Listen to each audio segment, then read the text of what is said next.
Gaano kalayo, umano? Dito hanggang doon.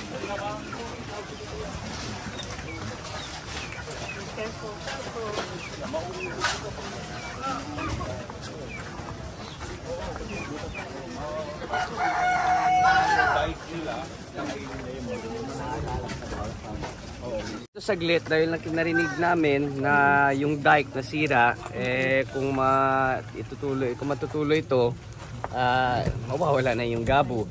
So, sinabihan ko po sa DPWH, nagpapasalamat din ako sa kanila.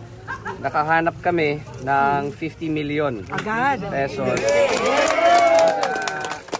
makalagay ng flood control mismo na 288 meters dito. Kapag hindi na umulan, i-repair na natin para hindi naman mababaha ang ating mga So, salamat at maraming salamat din sa ating mga kaibigan sa DPWH sa kanilang napakabilis na aksyon at ginawa nila ang aming request. San si DE? Yes, sir. When can we start? Pag bumaba po yung tubig. Sige, so pag bumaba na yung tubig, sisimulan nila. Okay? Thank you. Salamat po. Salamat po.